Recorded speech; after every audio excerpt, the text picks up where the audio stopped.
evolution doesn't care about foresight. It only cares about constant feedback about everything.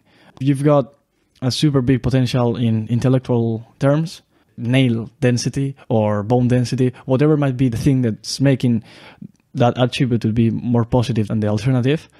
Evolution doesn't care about that. If you cannot survive, if you are not able to give, in the example of the business, an instant feedback of showing that that thing is viable, evolution doesn't care about that.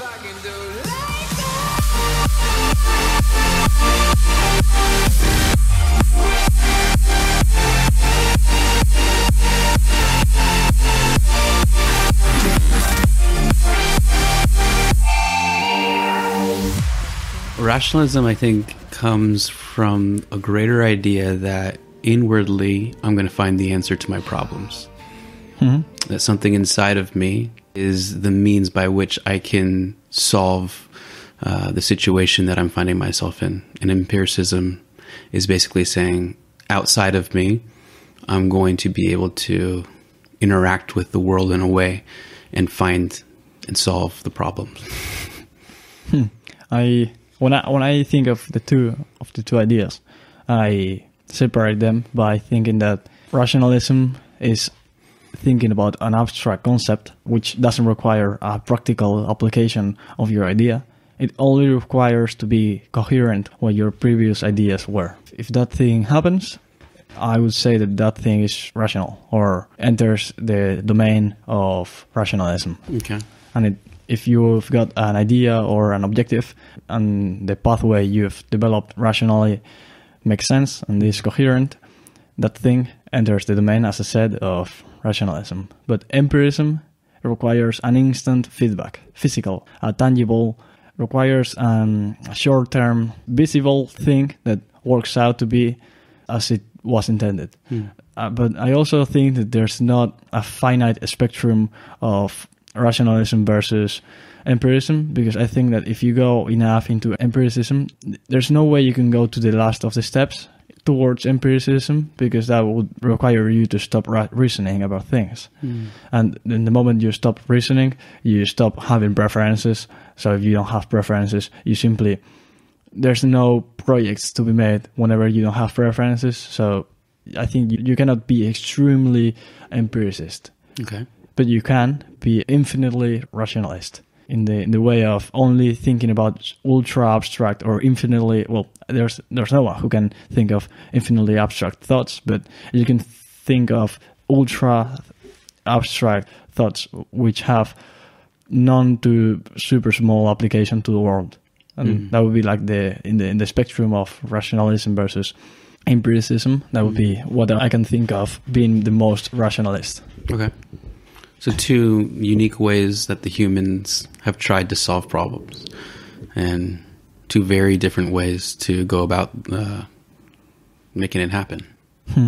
I found a few people in my life who like being really empiricists, and they say that in case I cannot see some instant feedback of whatever business model I'm building or whatever idea I have to have some profits, or like whatever the outcome might be, if you've got an idea to have an outcome, and that person is judging, one of my friends or a few of my friends might judge it as being, oh, if you're not having the instant feedback, I don't care about that, because my philosophy is of judging only instant feedback as being proper. Like, in case you are promising me a long-term betterment of the system, I don't care about that. I only care about instant feedback, because that's how I think of evolution. So evolution doesn't have foresight.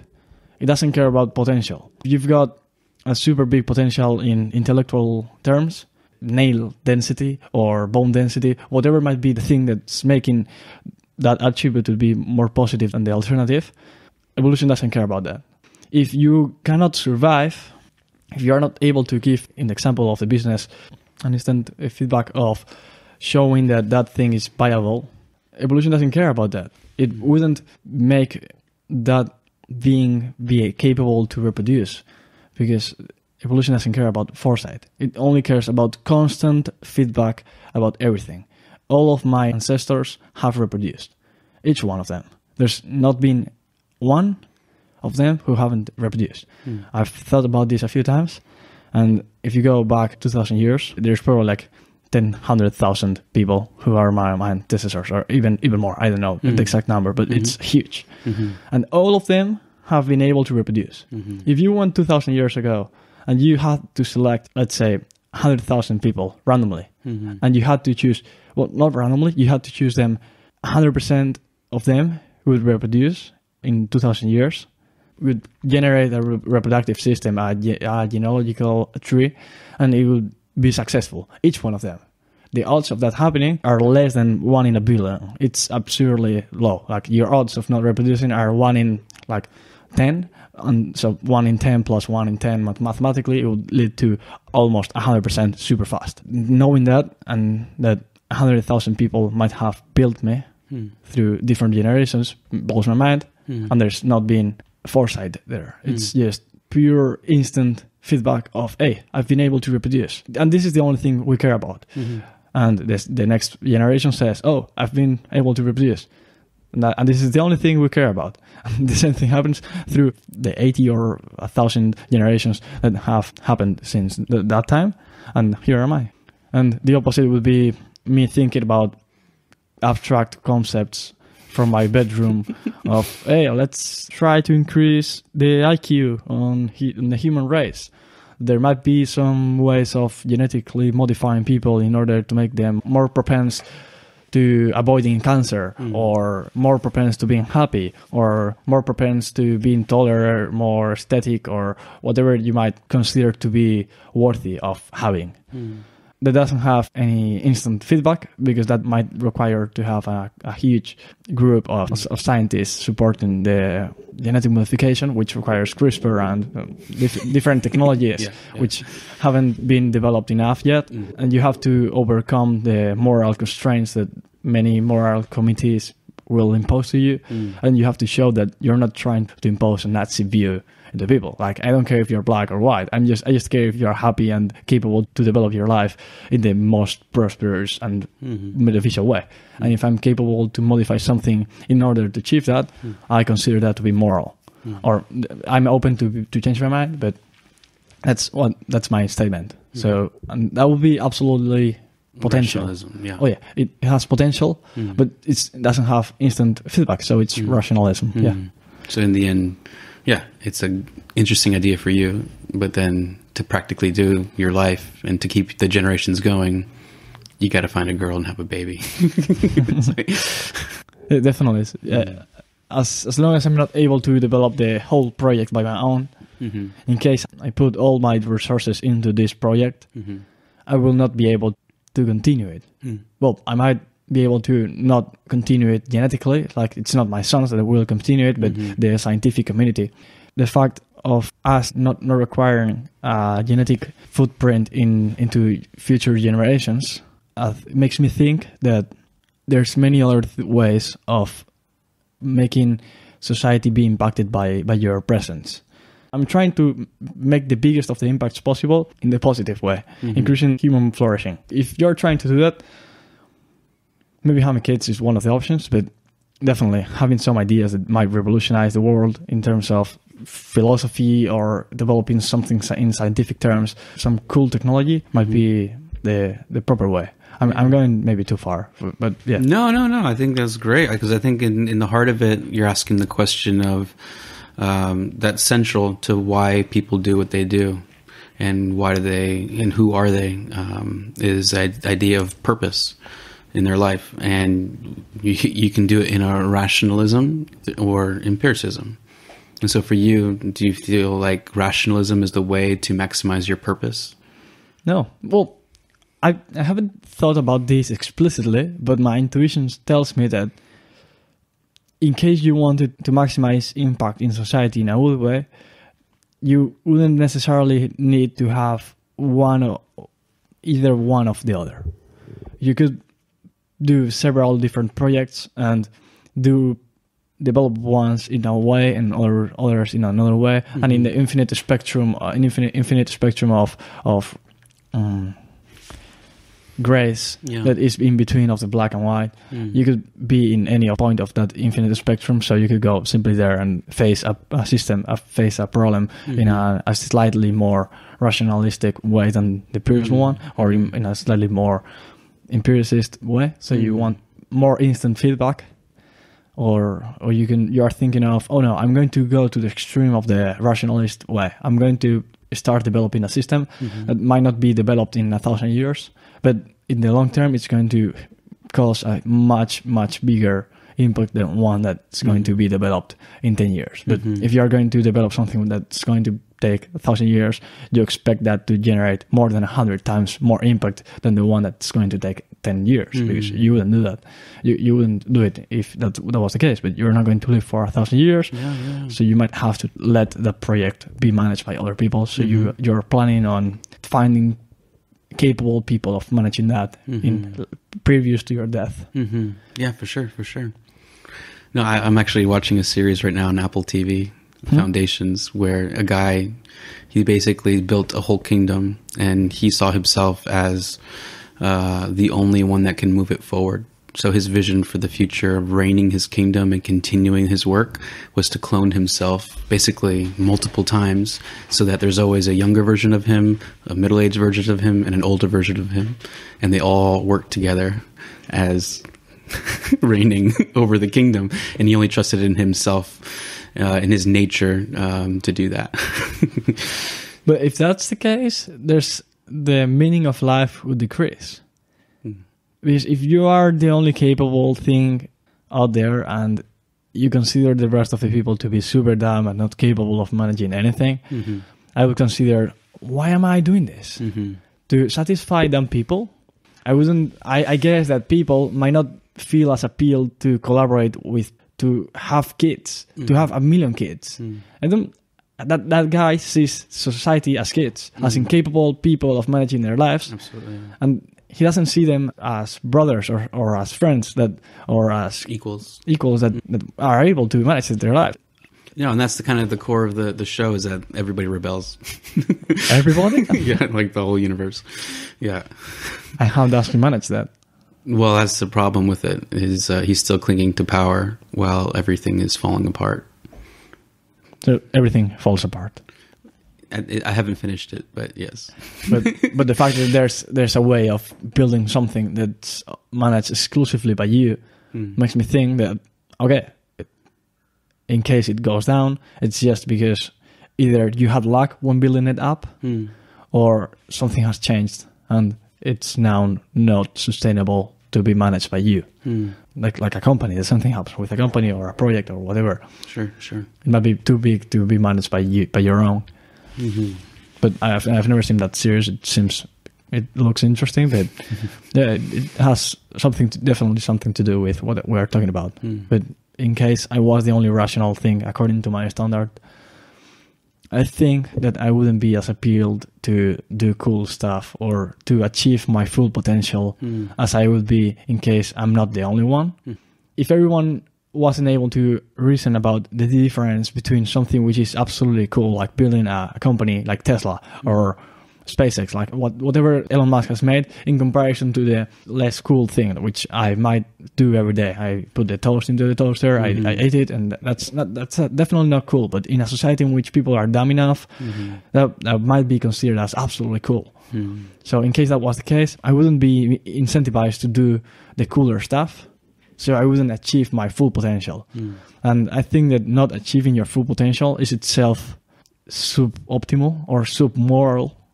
Because I think that we have a moral duty to achieve our full potential. Achieving full potential requires rationalism. And where does that come from? The fact that achieving full potential is a moral requirement. Yeah. That I attribute meaning and value to the fact of people living and enjoying life. Okay.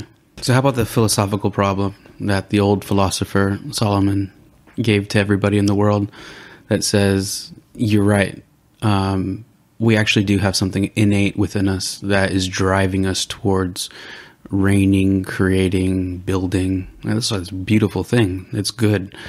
But in the end, we will have to die.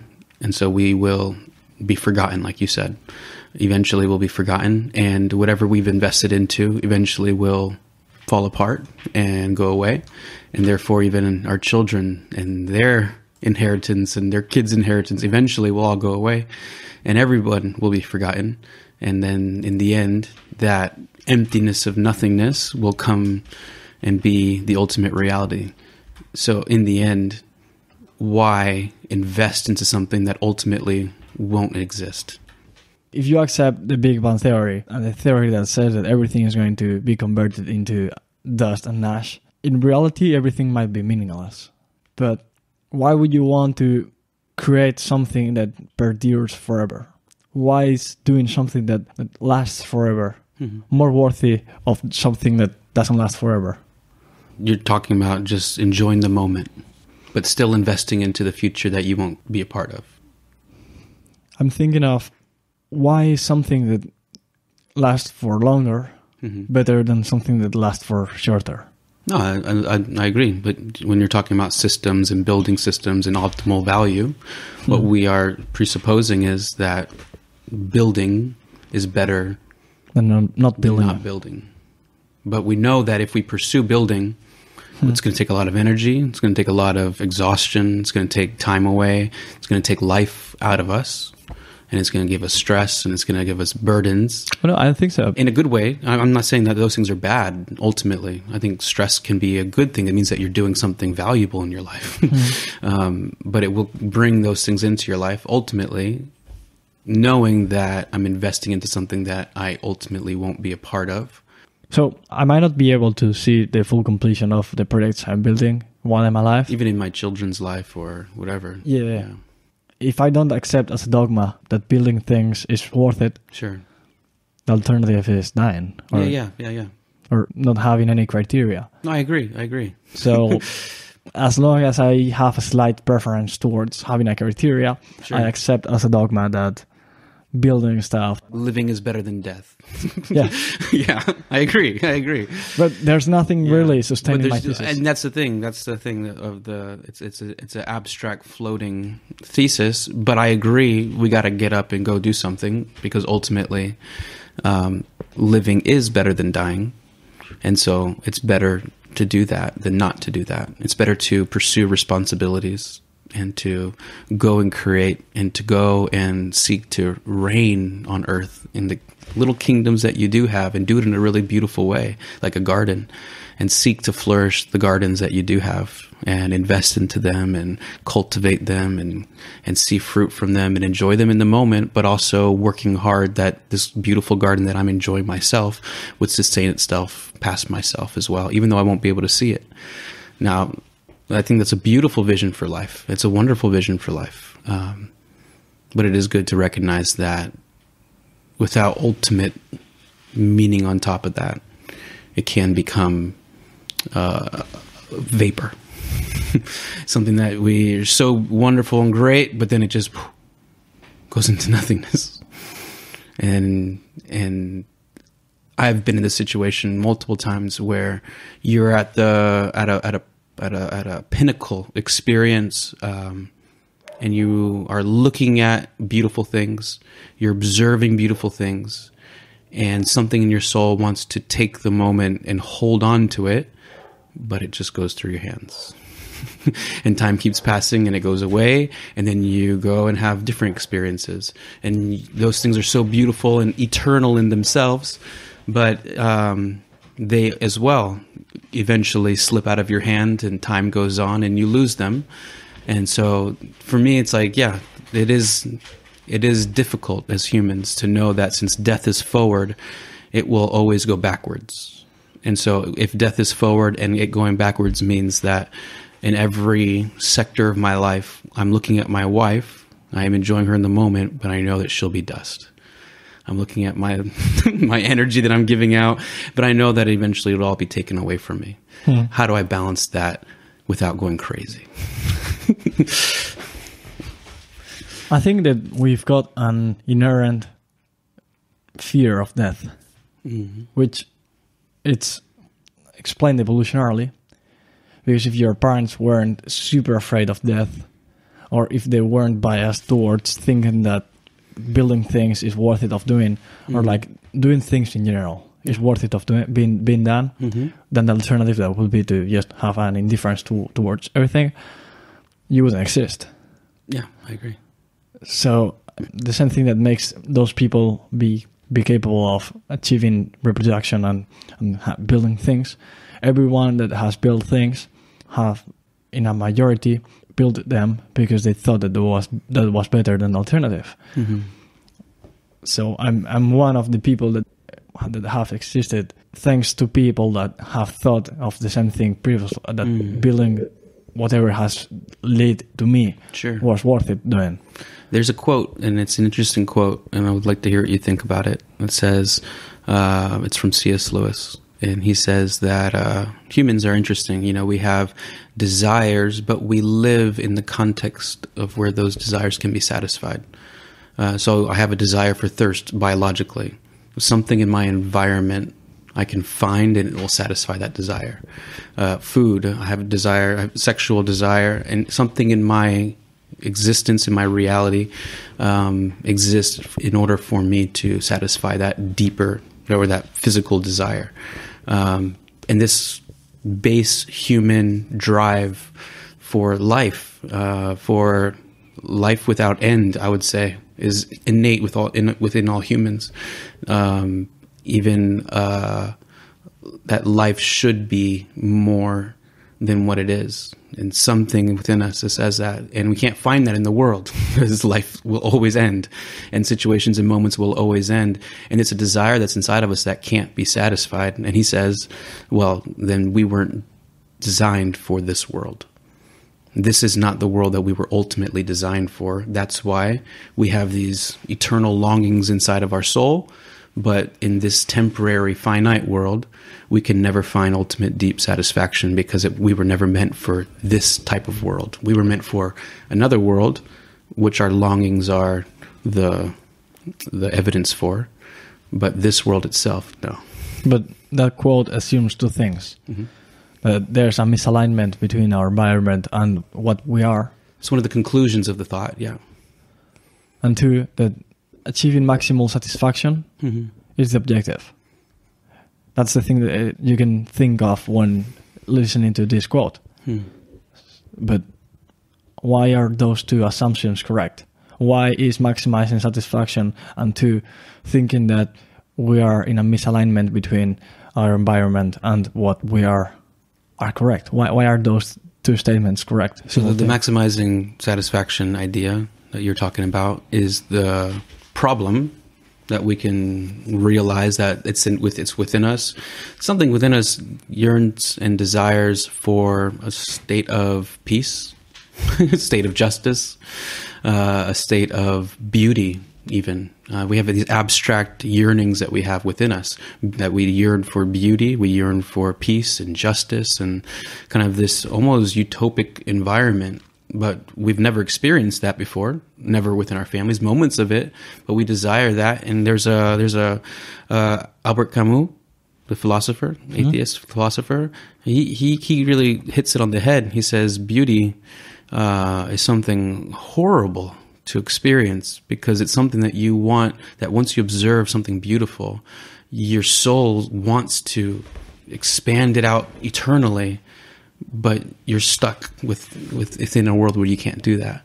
And so it's something that reminds you of your eternality, but then you're stuck in a reality which forces you to be finite. And so even him, he's like even things that are abstract, such as justice and beauty and morality and truth and love and these kind of things, it reminds us that there is this massive yearning of our souls, but then our reality hits us in the face and says, yeah, you can have that little pieces at a time, but how your soul yearns for it, you'll never have it here. So in case we were thinking of the world having to satisfy ourselves in the maximum way, there would exist a misalignment between the world and who we are. But that's not what we are developed to. We are developed to maximize fitness. Our incapability to be maximally satisfied is just an adaptive trait to being capable of reproducing. if you were maximally satisfied, why wouldn't your parents have already achieved that situation so they didn't want to reproduce onwards? Oh yeah, I agree that if we were in a perfect environment with eternal life and every amount of energy and intellectual capability, like that is a yearning that we would have deep down hidden within us that we can never achieve here in this world. But if that was a reality and that was there, you'd have to have a whole different world, and that's not computational right now for us to understand what that would be like. But something within us still yearns for it. So I can't put that in a box and say this is why wholly. Now I come from a context where the added equation to that is the other world which we were created for, that could be satisfied in, is one in which God is king and he reigns and rules, and he gives us divine purpose in life and capacity forever. So within that nature and reality, every individual has intimacy with the eternal transcendent God. And so that is ultimately satisfying, and he calls them to go and create and build and reign on the earth and reign over the universe and create and do beautiful things on and through his creation. So it's a unique environment with a third party that's sustaining it, leading it, governing it ultimately, but then giving the power back to the humans to go and live and flourish in that context. But that's abstract, you know? That's absolutely abstract, because we're thinking of something that I've never experienced. Exactly. But something that still, I would say, is seated in your heart to desire. To desire the maximum satisfaction possible. Exactly. But that's a rat race. You're right. In this world, it's a rat race. Yeah, but it's something it's this horrible thing that we got going inside. We're something that we yearn for, desire, but then we're stuck in this world. So what's the proper way for us to balance the two? These deep longings and desires that are inside of us, and yet the realism of the finite world that we live in, that ultimately will be taken away. The solution to this, according to me, from the experience I've had in life, is to adapt to your biological limits and know that you cannot go to a mountain and be not a monk, but just go somewhere where you might develop yourself in the most meaningful way by your own, because there's some need for community. I agree. There's a ton other biological needs. One of them is community. One other might be contact with nature. Another one might be exercise, food, water, whatever the needs are. In order to achieve maximal, or maybe not infinite satisfaction, but the maximal we could think of, those biological needs must be satisfied, and then do something which is cool. Yeah, do something which is cool. Absolutely, yeah, no, for sure. Like, life has to have some sort of adventure, vision, purpose to it. Yeah. Yeah, have everything stable in your life, have meaningful relationship with everyone in your surroundings, satisfy the biological needs. And then, whenever you have free time, apart from already having achieved optimal biological way, because you cannot just ignore it.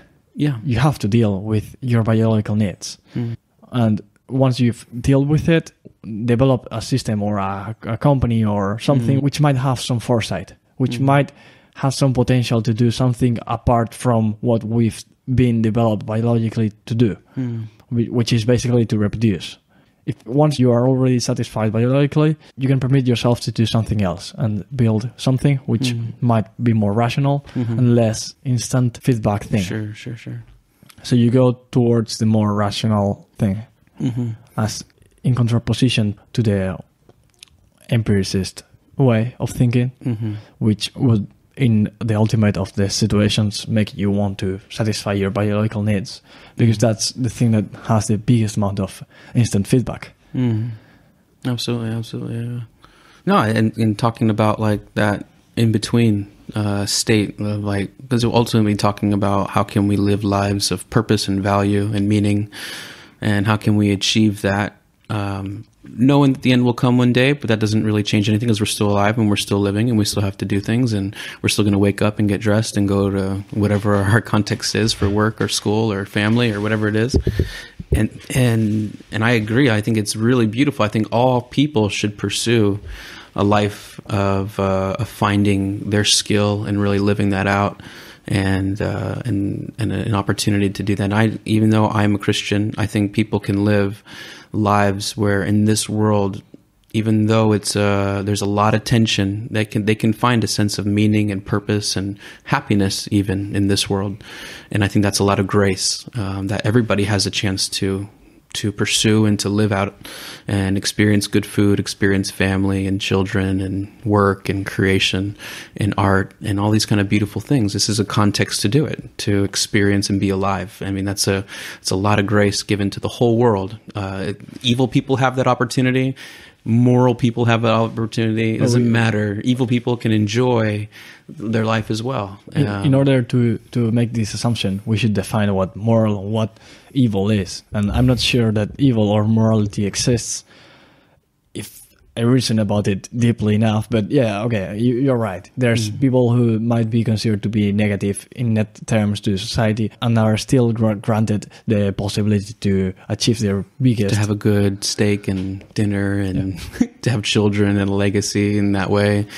To have a family, to go and enjoy the fiesta, and just have fun. And that's a lot of grace given to people who maybe on the other side of their life are doing things to hurt and manipulate and steal and take away value from others, maybe. But then on the other side of their life, they're enjoying things. It's kind of that vision of the Pablo Escobar, with all the power and all the manipulation over all the people through violence and fear. But then at the same time, he's enjoying his family and living luxuriously. Who knows how his real soul is and his real life is? But then he also is helping people in the villages and stuff like that, seeming like he's some Robin Hood king, but still having time to live, still having time and space to enjoy his things. Obviously, in the end, didn't work out. But it all starts, the pinnacle of what you consider to be immoral is maybe Pablo Escobar, because he was super violent and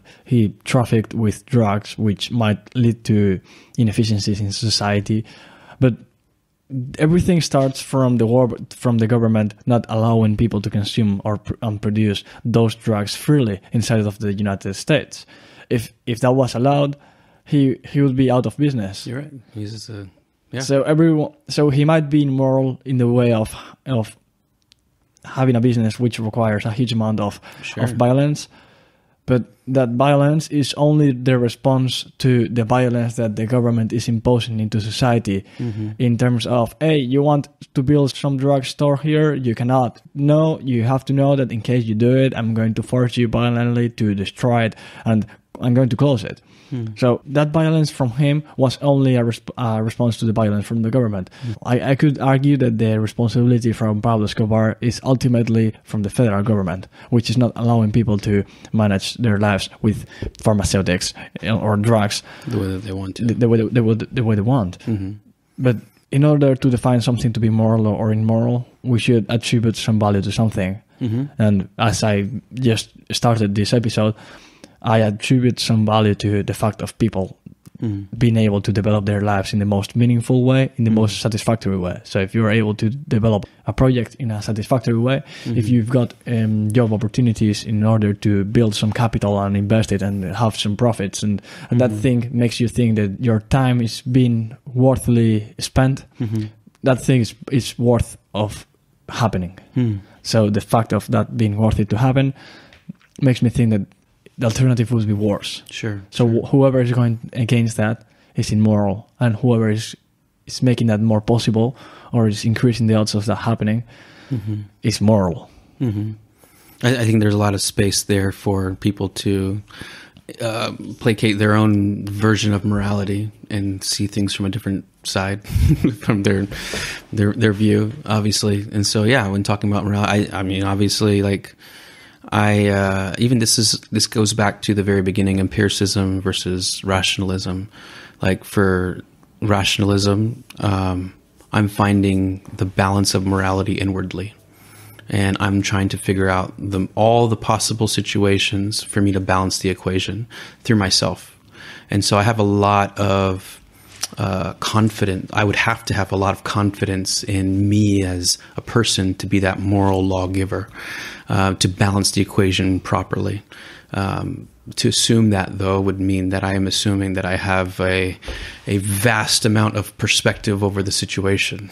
If I'm going to say that I'm the moral lawgiver for every situation, to be the rational one to do that. Or I could say utilitarianism or empiricism and say, well, if it works, it works. If it doesn't, it doesn't. It's like, is it killing people? Is it not killing people? What's my judgment for that? Well, if it works, therefore it's good. If it doesn't work, therefore it's bad. Not necessarily. It might not work in the short term. Yeah. Or it might work. Yeah, exactly. Or something that is from a higher level immoral can work really well in the short term, like you said. Or communism. Absolutely works Drugs. very well in the short term. And so that's kind of like we always have a limited perspective on the outward and on the inward. And so, man, I when it comes to morality and what's right and wrong and rationality and all these kind of things, I just have to take the back seat because I don't have that ultimate perspective. Why not? Because if I ultimately rely on my rationality, what I'm doing is I'm applying myself as the standard. And I can't be the standard. You might not want to do that, but because you might not be capable of having the ultimate standard to judge everything with. Exactly. But you might be able to think of someone which might have that standard. But I would always have to rely on other standards in order to form a foundation to even make my own standard.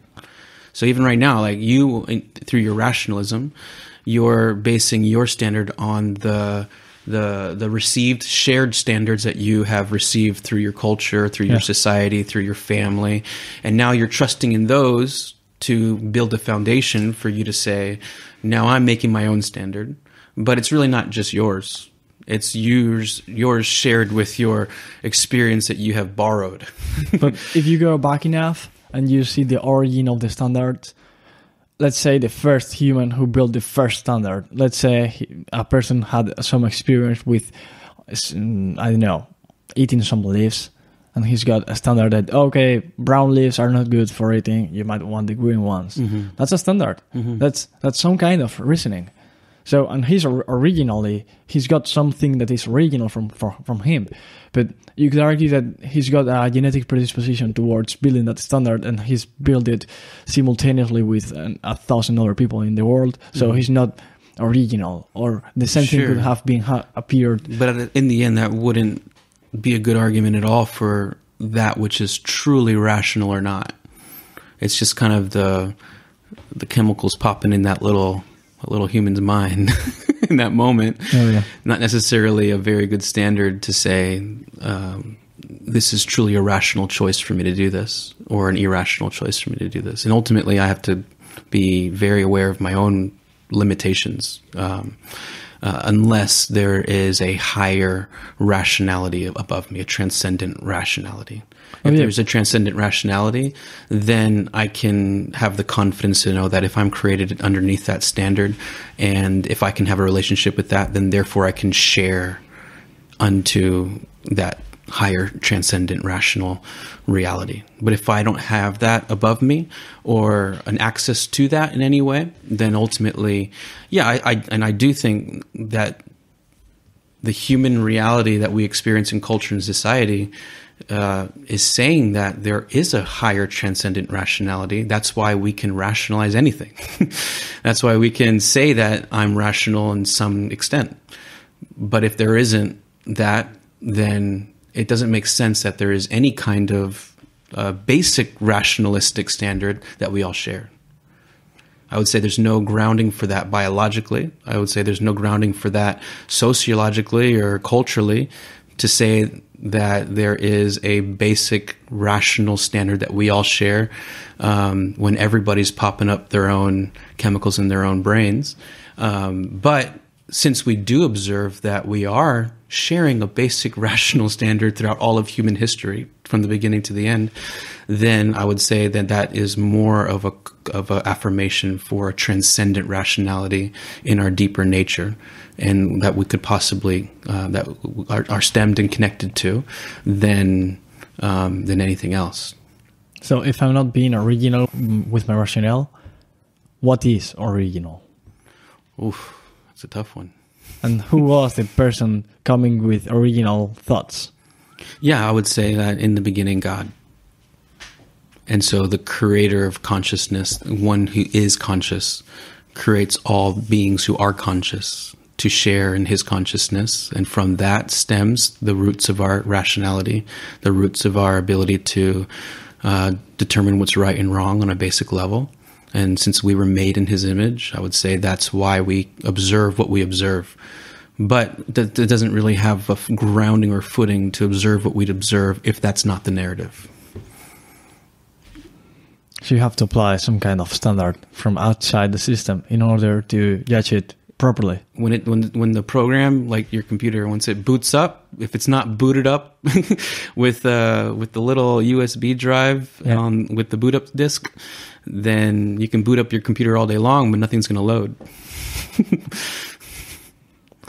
Well, yeah, but if I'm not considering that thing to be the original, if someone is saying you're not being original but by having those thoughts, but are you being original by claiming that my thoughts are not being original? Or am I being original by claiming that your thoughts about claiming that I'm not being original is being original itself? How far can I go until I find something that is original? How far has people previously gone? Like 1,000 iterations?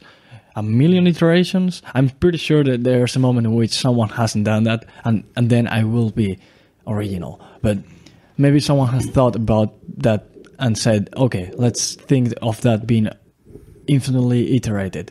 That wouldn't even be original. What does that mean, being original? Original, like being able to have a new thought that blows people from all around society's mind. And a revolutionary thought that no one has thought about previously, that makes people attribute value to something new, or that improves people's lives and increases their efficiency, not marginally, but fundamentally, like multiplying by 10 their values.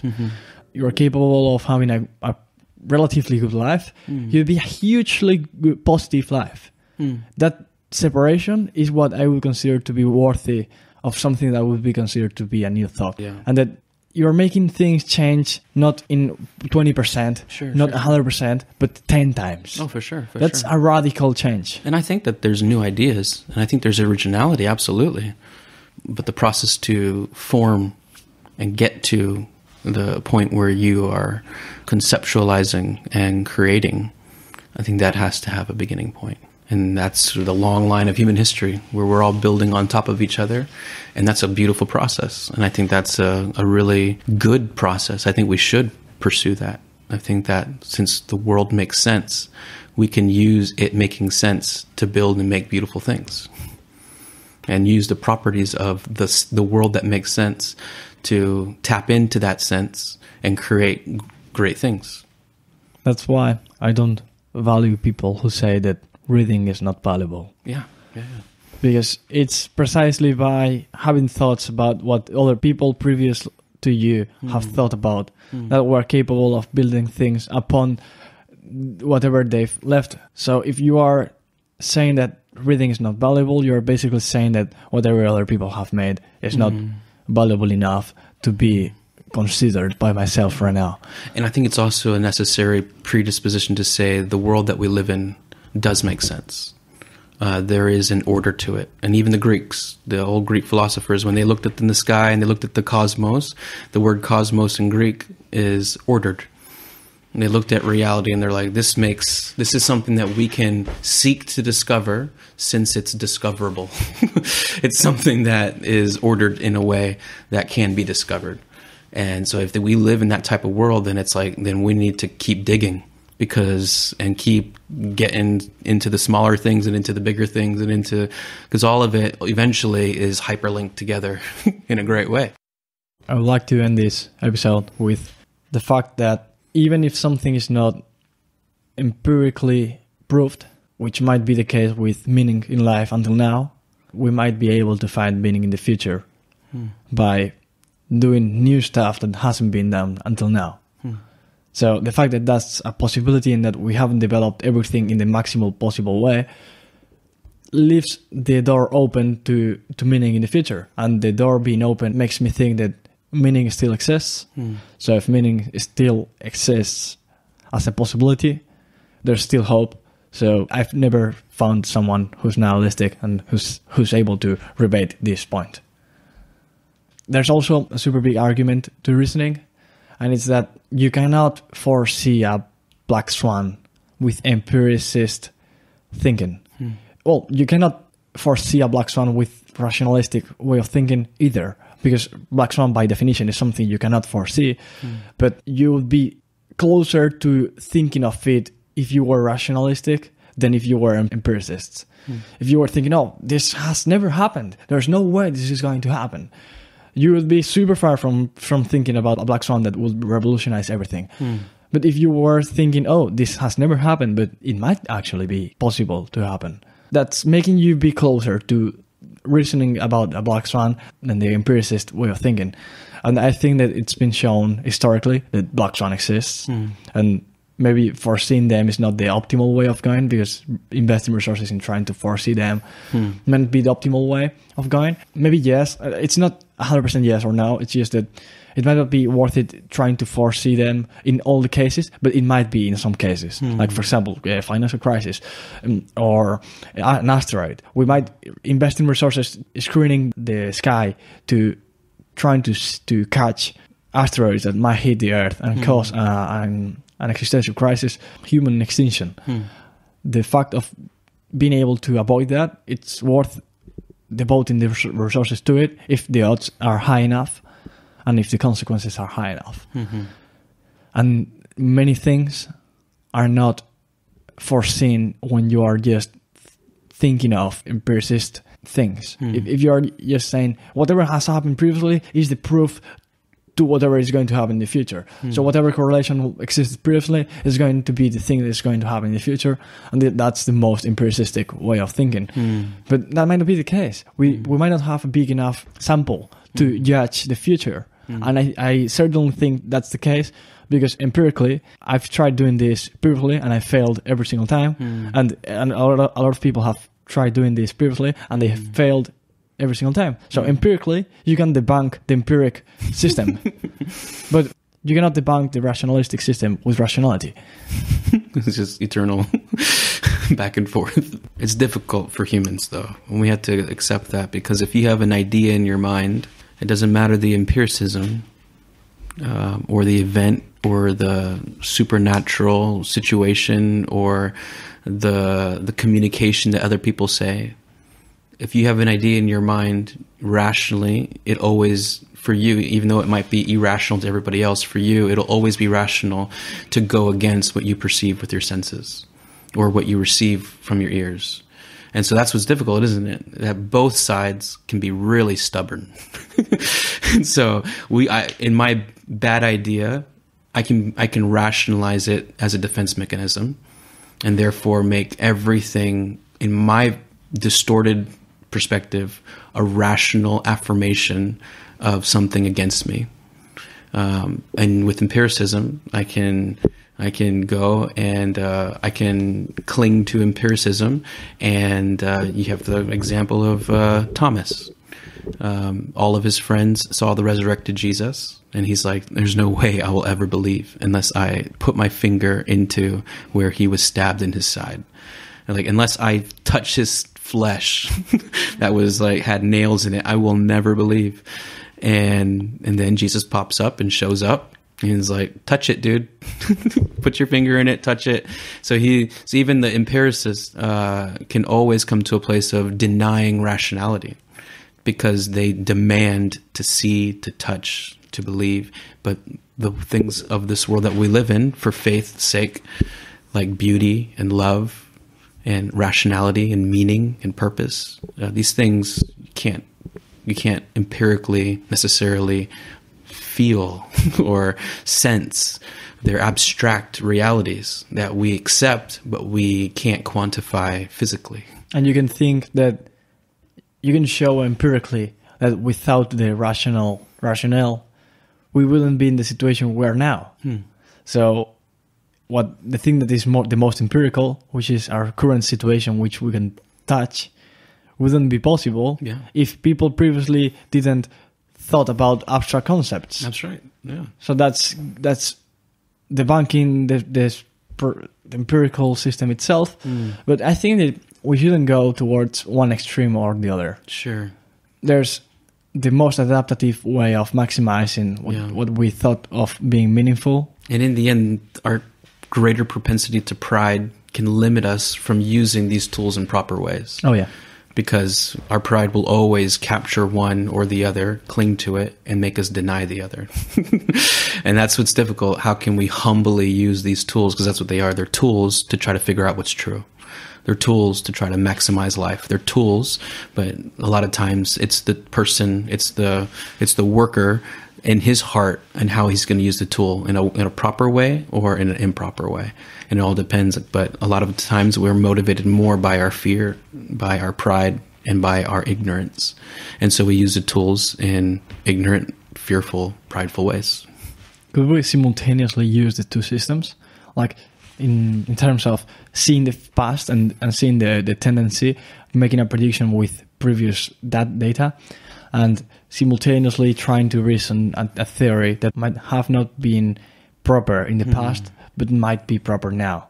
I think that using the two systems simultaneously might not be the optimal way, but knowing that we have two systems or an infinite spectrum of the mixture of the two systems is the correct way to go. And taking one dogmatically, assuming that the other one is the incorrect one, having shown empirically and rationally that is the incorrect way to go. Absolutely, yeah. So whatever you are supporting, the only conclusion I can get to is that having a mixture of both and using them in accordance to your environment and your situation in the proportion that it's required according to your criteria that might have been developed using another proportion of the two systems. I do think the rational side of things can go to a deeper level than the empirical side of things.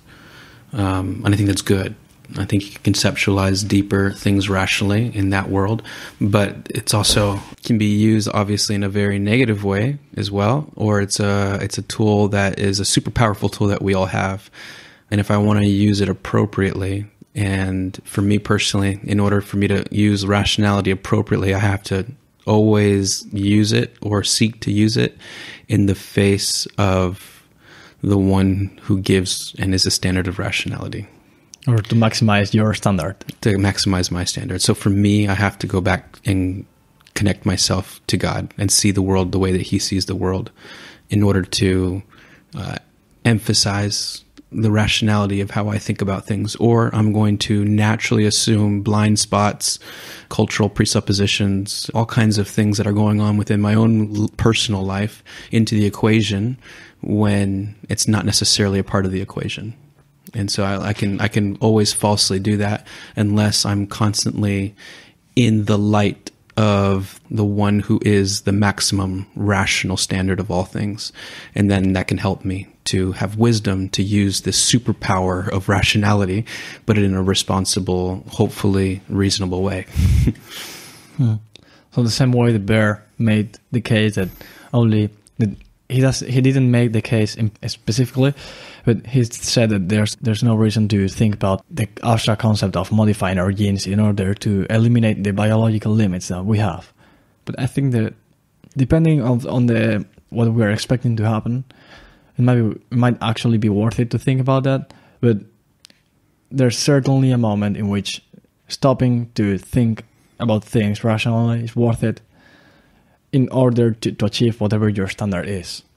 And I don't know what my standard will be in the future. I don't even know what my standard is right now. I just want to maximize maybe satisfaction, whatever it might be, your standard. In order to achieve it, you cannot take one of the two systems and use it exclusively. So yeah, stay tuned. Woohoo!